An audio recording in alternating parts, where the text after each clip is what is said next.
Okay, so Mycoplasma is the smallest bacteria and causes atypical pneumonia. It's so small that it actually lacks a cell wall. So this organism doesn't have a cell wall, smallest bacteria, and this is what causes atypical pneumonia. And I've actually known people that got Mycoplasma in their throat and it burned real bad, but normally it grows in the lungs. And atypical pneumonia, that's like walking pneumonia. Okay, so the next slide, this all talks about organisms that have something in addition to the peptidoglycan in their cell wall. And so we can identify these organisms quickly with a test because they have that something different. And so Mycobacterium and Nocardia both have mycolic acid. And if you'll remember from exam 1 in the notes, the mycolic acid is a lipid or waxy substance that when you put the red stain on, the mycolic acid will absorb all that red stain. Use a decolorizer, which would wipe away the red unless mycolic acid is present. Then use a counter stain to be blue, and so a positive acid fast is going to turn out red. Okay, so mycolic acid, you use an acid fast stain.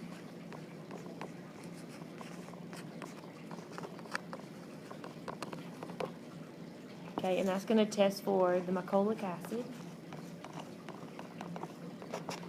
which is a waxy substance. Acid fast positive or mycolic acid positive is going to be bright red or pink, and a negative is going to be blue. Okay, so why would you ever want to do this test? Well, Mycobacterium, that's going to be tuberculosis. Mycobacterium tuberculosis is the organism that causes tuberculosis. And you know there's we'll go back to the slide. You know there is, so we're talking about Mycobacterium right here. There's a scratch test for tuberculosis, but sometimes you can get a false positive with a scratch test. So your test is positive, but you don't really have tuberculosis. If you've been around tuberculosis, you can actually get a positive. And you know tuberculosis is in the lungs, coughing up, and it's airborne. So it's real contagious. You know, if you ever treat a patient with tuberculosis, you have to wear, face mask and all that. So the scratch test, if it's negative, you don't have it. But if it's positive, you may or may not have it. And so if you get a positive, then, you would do the blood test and do the acid fast stain. And if it's pink, then you really do have it. Another organism that's Mycobacterium is leprosy. So tuberculosis and leprosy both are Mycobacterium. Okay, Nocardia is going to be a bacteria that you breathe in. Normally starts in your lungs, but can infect the brain or skin. Normally found in the soil. You get it by breathing it in, inhaling it. You can get the disease if you inhale the contaminated dust or soil. But Nocardia is normally in immunosuppressed patients. Okay, so Mycobacterium and Nocardia have mycolic acid. Use an acid fast stain for that. So that's what you want to know for the test, not any of the details about the organisms. Okay, Haemophilus influenza, that's going to have special proteins. And they can test for these proteins, and then they can tell you whether you have type A, type B, type C. And so Haemophilus influenza has special proteins. And Haemophilus influenza it doesn't have anything to do with the flu. The flu is a virus, so don't be confused there. But Haemophilus influenza is an organism, bacteria. It can cause pneumonia. It can cause a bacteria in your blood. Toxemia would be bacteria in your blood. But the most common thing it causes is meningitis. And so in children, it's an infection that would infect the brain and spinal cord.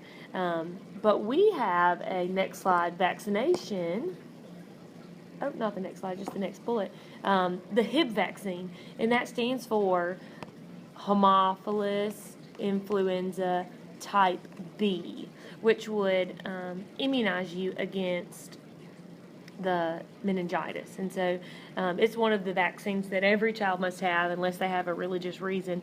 And after they started giving the vaccine, the percent of people who got that meningitis was reduced drastically. You know, we don't hear of people getting Haemophilus influenza meningitis anymore because we're all vaccinated. And so just another reason to get that vaccination, like, you know, we talked about the measles in the last class.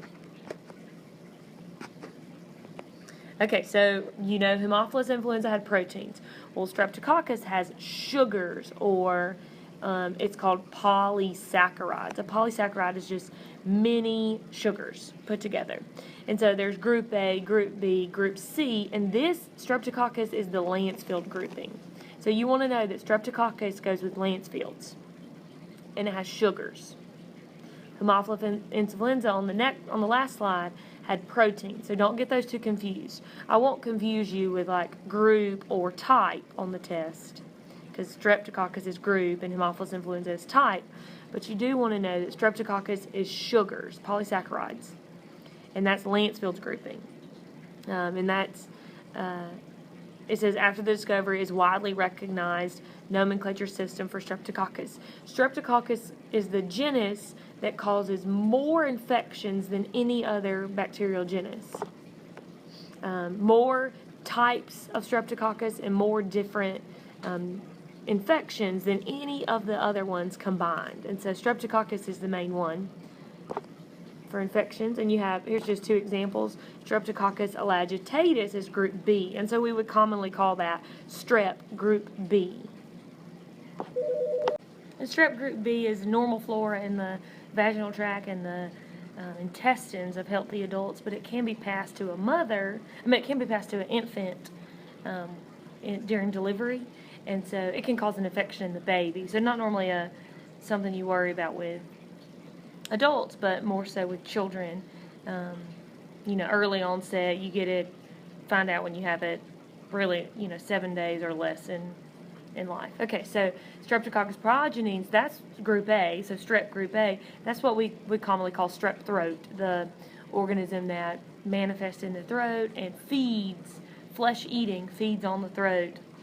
And we all know about strep throat, right? So Lancefield's grouping, sugars, Streptococcus, and you want to know that elagitatus is group B and pyogenes is group A. Okay, with our next slide, we're talking about peptidoglycan, and it's repeating two sugars, disaccharide is two sugars, attached by proteins. And so if you look, it's like sugars this way and proteins in red running this way. Right, so sugars want to run in one way, proteins run in the other, like a lattice, like a they're running perpendicular to each other. Okay, the disaccharides, that's two sugars. The two sugars are, it says monosaccharides. That means one, right? So there's two monosaccharides, which make up the disaccharide. N-acetylglucosamine is the first one, and N-acetylmuramac is the second one. And good news, you don't have to spell those on the test because it's multiple choice, and I won't trick you with spelling, but NAG and NAM. So if you go back to my picture up here, you got, I think we started with blue, so the sugars are blue. NAG, NAM, NAG, NAM, NAG, NAM, NAG, NAM, right? So they're running like that, okay, and then the polypeptide, which means protein, is running this way. And that's what peptidoglycan is. That's what's around the cell wall of bacteria. It says polypeptides are amino acid chains linked together by a peptide cross bridge. And what that means, an amino acid is just, and you don't have to know this structure. If you ever take a biochemistry class, yes, but not here. But just to kind of give you an idea. Let's go here. Okay, so just to kind of give you an idea, amino acid looks like this.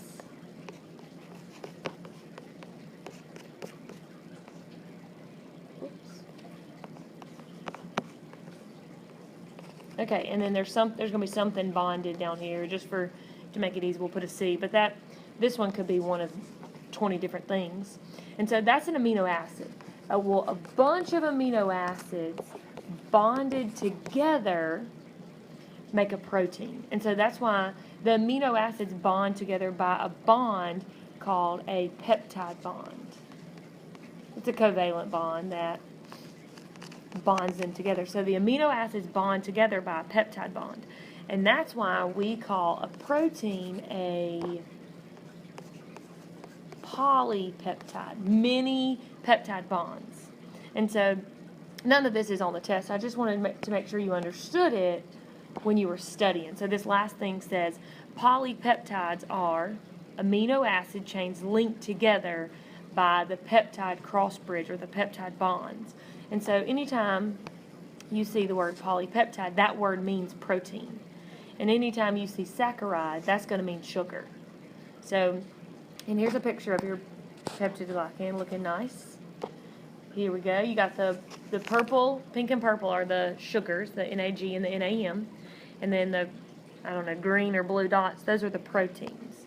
So you got the proteins here, and the sugars running this way. And that is peptidoglycan. Okay, penicillin is going to destroy the peptidoglycan. Penicillin, like a pair of scissors, would cut peptidoglycan. So penicillin, the antibiotic, disrupts the peptide cross bridge or the peptidoglycan, causing the cell to weaken and undergo lysis. Penicillin cuts peptidoglycan, rupturing the plasma membrane and destroying the bacteria. So penicillin works good against cells with that thick peptidoglycan, but not with the thin peptidoglycan because it doesn't recognize that layer around the outside. Remember, gram-negative bacteria have the lipopolysaccharide layer on the outside, so peptidoglycan doesn't kill those. But peptidoglycan does kill the gram-positive, which have the thick cell membrane, the thick cell wall. And so that's why penicillin is good for gram-positive and not for gram-negative. And so when we think about penicillin, penicillin is an antibiotic that works against gram-positive. So there are some antibiotics that are specifically for gram-positive bacteria, and there are some antibiotics that are specifically for gram-negative bacteria. And then there are some antibiotics that work against both. And if they work against both gram-positive and gram-negative, we call those broad spectrum. And that's for another test, but that kind of helps you see that penicillin works good on gram-positive. Now, penicillin doesn't work on any organism that doesn't have peptidoglycan. So it wouldn't kill Mycoplasma. It wouldn't kill anything that's a eukaryote, right? Because eukaryotes don't have peptidoglycan. Only bacteria have peptidoglycan, so they're not effective against eukaryotes. Okay, so toxins. You know what a toxin is. It's a poison. And some bacteria make toxins. And this is just kind of some vocabulary here. Toxigenicity, that's how toxic is the toxin. The capacity of the microbe to produce toxin. So how toxic is it? Toxemia is the toxin in the EMIA means blood. So anything EMIA is going to mean blood. There are two types of toxins. There are exotoxins and endotoxins. Okay, let me sum this up because these can be confusing, and then we'll look at the slides. Okay, exotoxins, EXO means outside. And so while the bacteria is alive, it, as a part of its metabolism, it eats, and then it excretes waste. Well, the waste is a toxin. So exotoxins excrete toxin while they're alive. Their waste is toxic. Their waste is toxic. Okay, endotoxins are not that way. Okay, so endotoxins are opposite. the toxin is inside, inside, the toxin is inside the bacteria. And when the bacteria die and fall apart, the toxin is released. And so it's not until a bacteria dies that you actually get the toxin. Now, bacteria die while you're infected, right? Because they die of old age. And so, you feel the toxin, but when you take the antibiotic and all the bacteria die, then the toxin is really released. Okay, so let's look at them in words now. Exotoxins produced inside the bacteria, and they are that was not right. They are excreted as a normal part of metabolism. Right, so they are, this is their waste. They eat and then they excrete the toxin. All exotoxins are gram-positive. Think about that being a plus sign sideways. All exotoxins are gram-positive.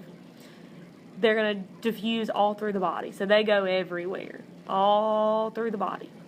Some exotoxins are the most poisonous substances on earth, and that came right from your book. Cytotoxins kill cells. Neurotoxins kill brain cells. And then enterotoxins would be gastrointestinal tract, so your small and large intestines. Okay, an example of an exotoxin, you want to write this in, is Clostridium. And that C should be capitalized. So Clostridium is an example of an exotoxin. Clostridium would be, but it could be any of these, but because this is just the genus. But Clostridium tetani is a neurotoxin, and that's what causes tetanus. And so you get rust, or the organism eats rust. It grows on the rust, and so when you get cut by something rusty, the Clostridium gets into your bloodstream, and it affects your neurotoxin. Now, Clostridium tetani is an organism that causes spastic paralysis, which would mean flex, flex, flex, flex, like a Charlie horse or a cramp. But much worse because it would be all over. And it starts out, Clostridium tetani, if it gets in your body, it starts out as lockjaw, and your jaws would be tight, but then eventually your mouth's going to close and your fingers are going to flex, make a fist, and then your forearms are going to flex, legs, like all over your body, just flexing those muscles. And eventually you could die from your back snapping, like a back bend backwards. And so your back would actually snap, a very painful death. But we don't hear of that much because we're all immunized. We had to get the tetanus shot to start school, and then again to start high school, and then again to start college. And then, every time a female goes to the gynecologist or even the dentist, they ask, when's the last time you got a tetanus shot? Because Clostridium tetani could be a problem. It's everywhere rust could be. Now, not all rust, but it could be. So the tetanus shot is one of the shots that everybody gets, unless you have a religious reason against it or a health reason you can't have it. But after you get cut on the rust, if you'll get to a doctor within 24 hours, the CDC says you will probably, in quotations, be okay. Probably. And you have to get, for your tetanus shot, you have to get a booster the CDC says every 7 to 10 years. I don't know about y'all, but I'm going to keep it close to the 7 because I don't want to get tetanus. Now, Clostridium botulinum is different. It's an enterotoxin. It causes botulism in your stomach and throwing up and diarrhea, and it doesn't cause spastic paralysis. It causes flaccid paralysis, so not flexion. You can't flex your intestines, loose. Diarrhea is what botulism is, like a food poisoning. You get that from eating canned green beans, things like that. So neither one of those we want. Okay, exotoxin. So this slide, you may want to write on your paper, just so you're not confused. This slide still deals with exotoxins.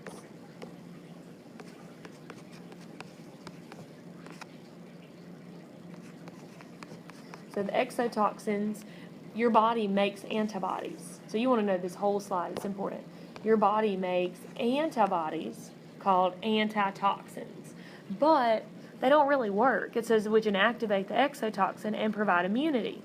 But with tetanus, by the time your body starts making the exotoxins, it's too late. So for botulism, it's fine, but sometimes it can be too late because it takes, almost 2 weeks for your body to make the antibodies. Exotoxins can be inactivated, and so what we do is we take and chemically alter the bacteria so that they don't make you sick anymore, so they don't release the toxin, so no longer causing the disease. But that would still make your body make the antitoxin. And so what we did was we used the chemically altered bacteria called a toxoid. We used this to make vaccinations. And those vaccinations, you inject the altered bacteria, you make antibodies, gives you the immunity against it, those memory cells you make against the exotoxin. And so that's how the vaccine is made. That's how we made the tetanus vaccine, with the toxoid.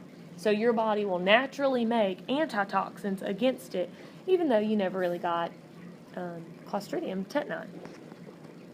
Okay, and then endotoxins are next and last. The toxin is inside. The toxin is a part of the membrane. So it says a part of that outer membrane. It's just part of the bacteria. These are going to be gram negative, if you can remember that. They are not excreted, but simply released when the organism dies. Symptoms may worsen after the antibiotics, like when someone has a urinary tract infection caused by E. coli. When they take the antibiotic, it's like you got to get worse, and then the next day you feel better. And they all produce the same symptoms: chills, fever.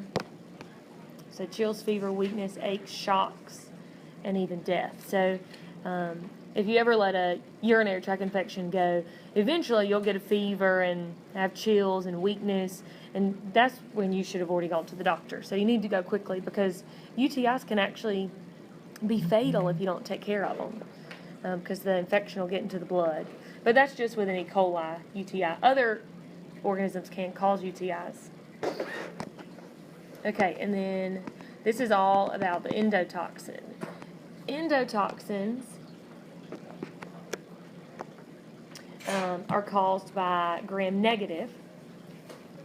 Right, we already said that. And that's septic shock when it gets into your blood.